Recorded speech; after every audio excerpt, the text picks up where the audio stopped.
लेकिन खुद गांधी जी ने बुलावा क्यों भेजा? जाहिर है भेड़ों जैसे हमारे झुंड को अपने साथ शामिल करना होगा। उनके असर से बचे रहना। वो भगवान नहीं है। हम अपनी बात पर कायम रहेंगे।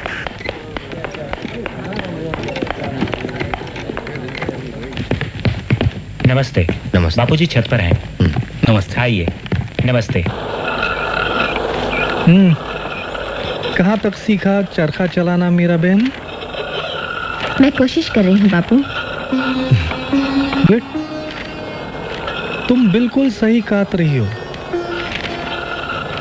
ध्यान दोगी, लगन के साथ करोगी तो एक दिन तुम निपुण हो जाओगी। बिल्कुल सही। Good good, that is right. Bapuji, doctor Ambedkar आवे आज। हाँ हाँ हाँ, डॉक्टर आंबेडकर, आप मुझसे मिलना चाहते थे? गांधी जी, आपने ही मुझे चिट्ठी भेजकर बुलाया था।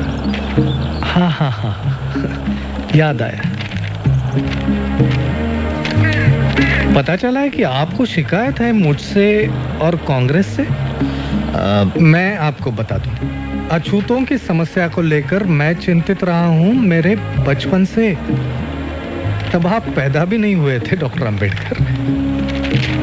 मेरे प्रयासों से ये बात कांग्रेस के मंच पर भी उठाई गई। और यही नहीं, हमने 20 लाख रुपए भी दिए हैं अछूतों के जीवन सुधार के लिए। आश्चर्य की बात है कि आप जैसा व्यक्ति कैसे विरोध कर सकता है मेरा और कांग्रेस का। असल में कांग्रेस ने इस समस्या को समझने का सिर्फ दिखावा किया है, दांभिकता भरे झूठे और खोखले आश्वासन देकर। आपने कहा कि कांग्रेस ने 20 लाख खर्च किए। मैं कहता हूं कि व्यर्थ खर्च की। अगर कांग्रेस अपना दायित्व समझती है तो कांग्रेस का सदस्य बनने की शर्त होनी चाहिए छुआछूत ना मानना, ना कि खादी पहनना। आप कहते हैं कि ब्रिटिशों के मन में हमारे लिए कोई बदलाव नहीं आया। मैं ये पूछता हूं कि हिंदुओं के मन में भी कहां बदलाव आया है हमारे लिए? जब तक वो अड़ियल बने रहेंगे तब तक हम विश्वास नहीं करेंगे हिंदुओं पर, कांग्रेस पर या किसी महात्मा पर। इतिहास साक्षी है कि महात्मा हवा के झोंके जैसे होते हैं, जो धूल तो उड़ाते हैं लेकिन ठोस कुछ नहीं करते।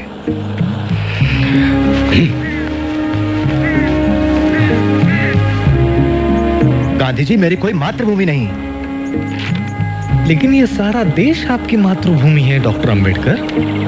और जहां तक राउंड टेबल कॉन्फ्रेंस के बारे में मैंने पढ़ा, उससे यह साबित होता है कि आप एक सच्चे और निष्ठावान देशभक्त हो। इसे मैं अपनी मातृभूमि कैसे कह सकता हूं जहां कुत्ते बिल्लियों जैसा सलूक होता है हमारे साथ? हम लोगों के साथ जो बर्ताव होता है वो इतना असहनीय है कि अगर हम कभी निष्ठावान ना रह पाए तो दोष इस मिट्टी का होगा, ना कि हमारा। कांग्रेसियों ने हमारे आंदोलन का विरोध किया, देशद्रोही कहा, और आप मुझे देशभक्त कह रहे हैं। मेरा मानना है कि मैं अपने लोगों के बुनियादी हकों की रक्षा के लिए लड़ रहा हूं, इस भूमि को बिना कोई नुकसान पहुंचाए। आप मुझे देशद्रोही कहें या देशभक्त, मुझे इसकी कतई परवाह नहीं। तो आपकी हमसे क्या अपेक्षा है डॉक्टर? आपने मुसलमानों और सिखों को राजनीतिक अधिकार देने की बात मान ली, जो कि राजनीतिक और आर्थिक रूप से अछूतों से ज्यादा आत्मनिर्भर है। गोलमेज परिषद ने अछूतों के लिए इसी तरह के राजनीतिक अधिकारों की सिफारिश की है। आपका क्या विचार है? मैं राजनीतिक आधार पर हिंदुओं और अछूतों में बंटवारे के खिलाफ हूँ। यह सरासर आत्मघाती निर्णय होगा। आपके स्पष्ट मत के लिए आभारी हूं।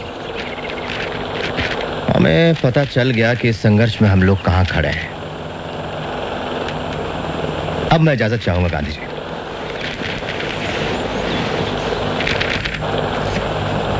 इतना असंयम? महादेव भाई।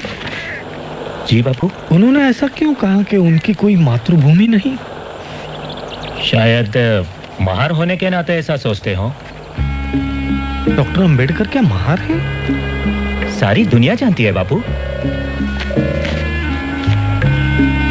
सारी दुनिया जानती होगी पर मैं नहीं। मुझे किसी ने क्यों नहीं बताया उनके बारे में?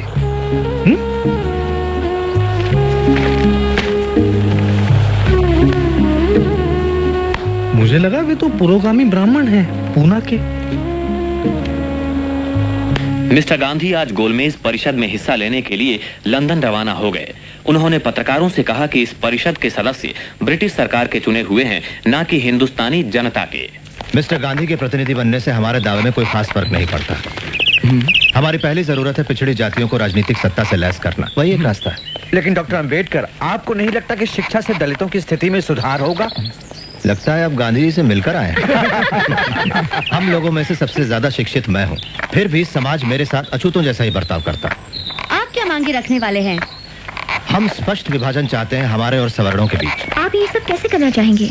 हिंदुस्तान के भावी संविधान में पिछड़ी जातियों को ऐसा मूल अधिकार दिया जाए जिसके तहत छुआछूत कानूनन जुर्म हो और दोषी सजा का हकदार हो। लेकिन डॉक्टर अंबेडकर, मिस्टर गांधी ने कहा है कि स्वतंत्र निर्वाचन क्षेत्रों का परिणाम गंभीर होगा और जो अछूत है वो फिर भी अछूत ही रह जाएंगे। उन्हें कहने दीजिए। आप 2000 साल से बह रही धारा को रोककर उसे विरुद्ध दिशा में नहीं बहा सकते। दमन करने वाले कभी मसीहा नहीं बन सकते। हम राजनीतिक सत्ता चाहते हैं, न कि सिर्फ खूबसूरत शब्द, अच्छे इरादे या दान। एक और सवाल डॉक्टर अंबेडकर प्लीज।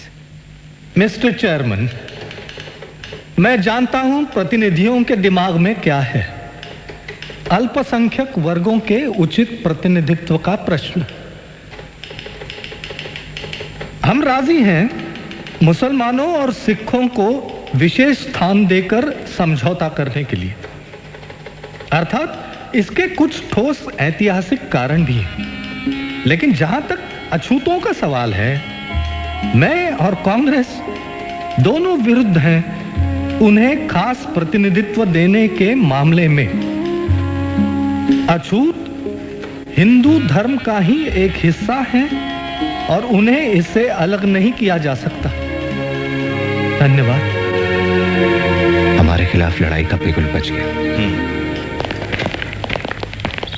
भीम, क्या हुआ? उन्होंने अल्पसंख्यक कमेटी को स्थगित कर दिया है। मैंने सुना है कि वो मुसलमानों के साथ एक सौदा करने वाले हैं। सौदा किस तरह का? कांग्रेस मुसलमानों की 14 मांगे मान लेगी अगर मुसलमान हमारा विरोध करें तो।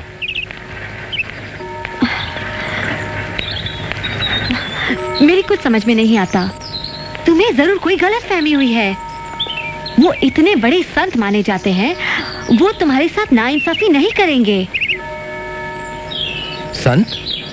वो एक मंझे हुए राजनेता है फैनी। कोई रास्ता नहीं बचता तो मिस्टर गांधी फिर षड्यंत्र करते हैं।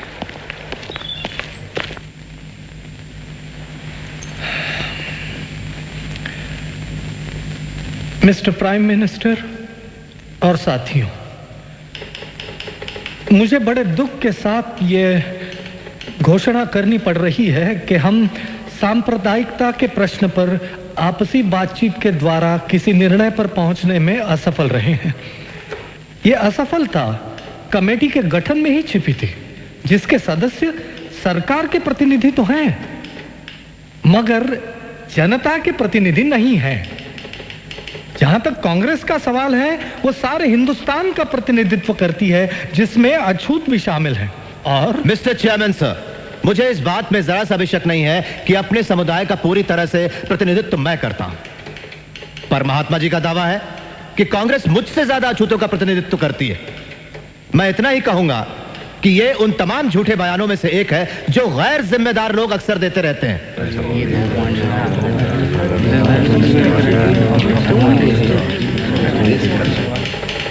ऐसे टेलीग्राम पिछड़ी जातियों के लोग मेरे पास देश के कोने कोने से भेज रहे हैं। उनका कांग्रेस के आंदोलन पर बिल्कुल भरोसा नहीं है और वे कांग्रेस कार्यकर्ताओं के काम के तरीके का विरोध करते हैं। मैं एक और बात बताना चाहता हूं मिस्टर प्राइम मिनिस्टर, कि अछूत वर्ग हिंदुस्तान में सत्ता परिवर्तन के लिए शोर नहीं मचा रहा है, लेकिन अगर यह हस्तांतरण होता है तो सत्ता सिर्फ कुछ लोगों के हाथों में, विशिष्ट वर्गों में या किसी खास दल के कब्जे में नहीं होनी चाहिए। उस सत्ता में सारे समुदायों की सही साझेदारी होनी चाहिए।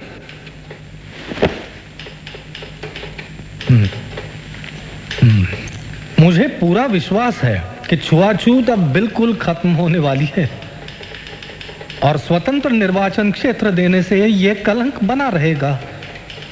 मैं हिंदुस्तान के एक कोने से दूसरे कोने तक जाकर यह समझाना चाहूंगा अछूतों को कि छुआछूत हटाने का यह तरीका नहीं है। मेरे लिए तो छुआछूत जिंदा रहने से बेहतर है हिंदू धर्म की मौत। मैं बड़ी इज्जत करता हूं डॉक्टर अंबेडकर की, पर ऐसा लगता है कि जिस भयानक अन्याय की चक्की में वे पिस चुके हैं और संभवतः जिन कटु अनुभवों से वे गुजरे हैं, उनके कारण वे गुमराह हो गए हैं। डॉक्टर अंबेडकर का यह दावा कि वे समस्त अछूतों की वकालत करते हैं बिल्कुल उचित नहीं है। मैं ये विनयता से कहता हूं कि मैं प्रतिनिधित्व करता हूं हिंदुस्तान के समस्त अछूतों का। अछूतों के राजनीतिक अधिकारों की जो लोग बातें करते हैं, अपने हिंदुस्तान को कतई नहीं जानते। प्राणों की बाजी लगाकर इस तरह के राजनीतिक बंटवारे का मैं विरोध करूंगा।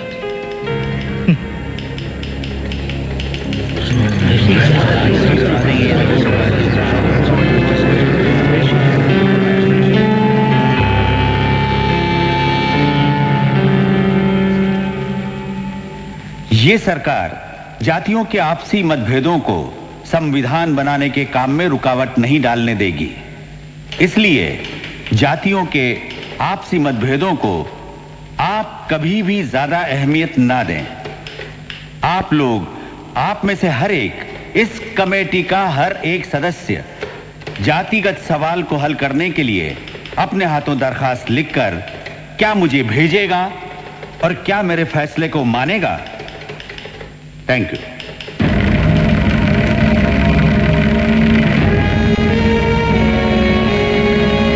ब्रिटेन के पंत प्रधान मिस्टर मैकडोनाल्ड ने पिछड़ी जातियों को स्वतंत्र निर्वाचन क्षेत्र देने की घोषणा की है। यरोडा जेल में महात्मा गांधी ने कहा कि हिंदुओं का बंटवारा करने वाले इस निर्णय का वे तीव्र विरोध करेंगे।